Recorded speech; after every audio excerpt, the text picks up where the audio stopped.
On commence ce dossier par un point important, l'analyse du trafic d'un site. Cette analyse est possible en mettant en place des outils de tracking. Alors qu'est-ce que le tracking ? Le tracking permet de mesurer le comportement de visiteurs sur un site web ou les réactions d'un internaute à une publicité avec le nombre de clics ou encore les réactions à la réception d'un email. Alors en résumé, comment cela fonctionne ? Il faut différencier le B2C et le C2C du B2B. En B2C et C2C, on a une personne qui utilise un ordinateur. Cet ordinateur est relié à un routeur pour se connecter à Internet. Son fournisseur d'accès à Internet lui fournit une adresse IP. L'outil de tracking va accéder uniquement à l'adresse IP. En revanche, en B2B, on a une entreprise qui utilise aussi un ordinateur qui est connecté à un routeur et dont le FAI fournit une adresse IP. Sauf que les outils de tracking peuvent dépasser l'adresse IP et identifier nominativement l'entreprise qui est rattachée à cette adresse IP. Ça s'appelle le web tracking et cette technique permet par exemple de transmettre aux commerciaux une liste d'entreprises à relancer en priorité parce qu'elles ont visité des pages stratégiques du site. Pour recueillir les données sur le comportement des visiteurs, il est possible de mettre en place des tags. Ce sont des extraits de code intégrés au sein du code source d'une page web ou de l'ensemble des pages d'un site. Ces codes permettent d'envoyer des informations, le nombre de clics, de visiteurs, le taux d'ouverture du mailing, à un logiciel de mesure comme par exemple Google Analytics qui produit des statistiques à partir de ces tags. On peut également utiliser les cookies. Je vous propose de revoir la vidéo du dossier 2 qui expliquait parfaitement ce qu'est un cookie et je vous invite à revoir l'intégralité du dossier en replay pour plus d'informations. Pour mettre en place des outils de tracking, le responsable du trafic d'un site doit réfléchir au type d'informations qu'il souhaite collecter selon les pages. Il est par exemple intéressant de connaître sur une page produit les rubriques cliquées, photos, vidéos, avis clients. Sur un formulaire de contact, il est intéressant de connaître le nombre de visiteurs qui ont abandonné le remplissage du formulaire. Ces données permettent d'orienter l'internaute vers des pages ou des promotions du site en lien avec ce qu'il a déjà consulté et qui sont donc susceptibles de l'intéresser. Le calcul des indicateurs de performance permet à l'entreprise d'apprécier l'attractivité de son site et de réfléchir aux moyens de générer davantage de trafic. On ne va pas se mentir, ces indicateurs sont principalement fournis par le tout-puissant, le dieu de l'Internet, Google et son Google Analytics. Je vous propose qu'on observe tous les indicateurs dans le détail et à la fin, je vous montrerai un petit tableau récap. On commence avec le nombre de visiteurs, sachant que Google Analytics parle également de nombre de sessions. Il s'agit du nombre de visiteurs sur une période donnée. On calcule également la part des visiteurs connus, c'est-à-dire qui sont déjà venus visiter le site et qui reviennent. Ce calcul permet de mesurer également la part de nouveaux visiteurs sur le site. C'est un taux qui se calcule de la façon suivante. C'est le nombre de visiteurs connus divisé par le nombre total de visiteurs multiplié par 100 puisque c'est un taux. Par exemple, un taux de 70% de visiteurs connus signifie également que 30% des visiteurs du site sont nouveaux. Le taux de rebond correspond au nombre de visiteurs ayant quitté le site après avoir consulté une seule page. Regardez cet exemple, je tape BTS NDRC ICFA dans Google, je vais aller sur la première page et finalement je ne suis pas intéressé par ces résultats, je reviens en arrière. C'est ce qu'on appelle un rebond. Le taux de rebond c'est un taux qui se calcule en divisant le nombre de rebonds par le nombre total de visiteurs et en multipliant par 100. Je vous donne un exemple. Un taux de rebond de 50% signifie qu'une visite sur deux ne comprend qu'une seule page vue, souvent la page d'accueil. Autre indicateur de performance, le nombre de pages vues par visiteur.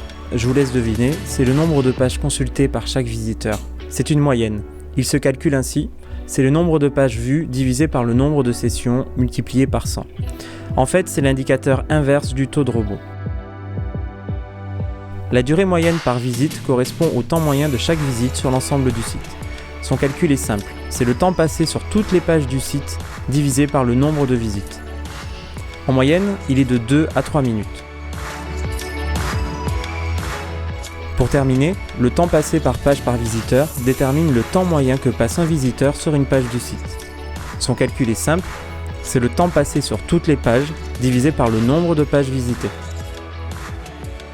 Je vous l'avais promis, voici un tableau récapitulatif des indicateurs de performance. Toutes ces informations sont à savoir, à pratiquer et à maîtriser. N'hésitez pas à prendre une capture d'écran. Les statistiques issues des CMS et de Google Analytics permettent de repérer les pages les plus visitées, donc les sujets, produits et services qui intéressent le plus les visiteurs. Le responsable du site peut ainsi adapter ses contenus en fonction des résultats générés par le trafic. Voici un exemple tiré tout droit de la version de démonstration de Google Analytics. On peut voir que la page basket a été consultée 5218 fois sur la période observée. C'est la deuxième page la plus consultée après l'accueil. Elle génère 6,31% des visites. On divise 5218 par le nombre total de pages visitées, qui est de 82 738. Les outils statistiques permettent également de connaître l'origine du trafic, c'est-à-dire le moyen par lequel les internautes sont arrivés sur le site. C'est très important car vous allez pouvoir optimiser votre stratégie et peut-être envisager de budgétiser une communication plus efficace. Je vous propose d'observer les différentes origines du trafic, mais rassurez-vous, un tableau récap sera proposé à la fin. Comment un visiteur peut-il se rendre sur notre site internet ? Première façon, en saisissant directement l'URL du site dans le navigateur. Regardez cet exemple. Je tape dans la barre d'adresse le site www.lemonde.fr et je tombe directement sur le site. Je me suis débrouillé tout seul comme un grand. On appelle ça l'accès direct.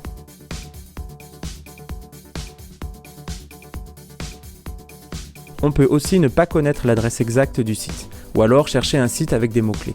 On va donc utiliser un moteur de recherche. Le trafic via un moteur de recherche a pour origine l'organic search.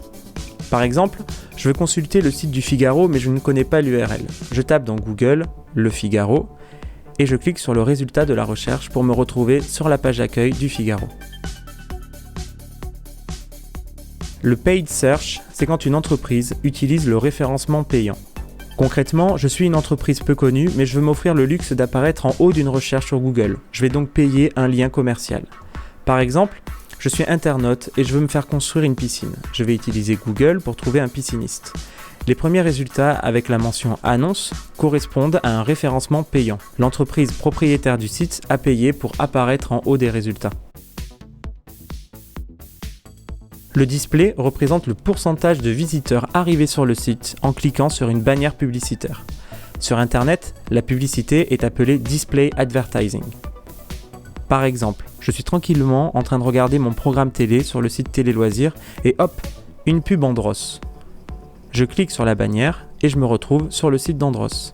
Quand Andros va analyser son trafic, je ferai partie du display.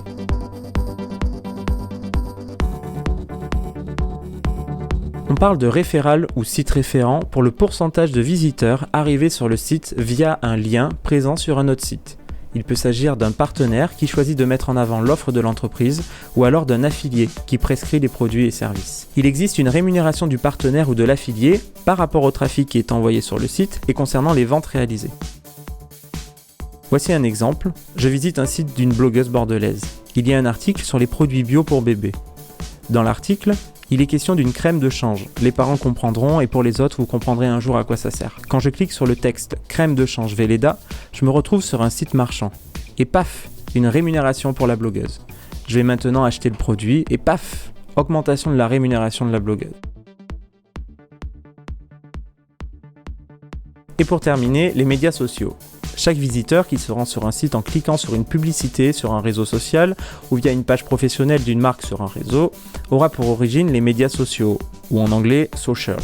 Par exemple, je suis sur mon profil Facebook et je croise une pub pour une agence de voyage. Je clique dessus et me retrouve sur le site de l'agence de voyage. L'origine du trafic sera donc social.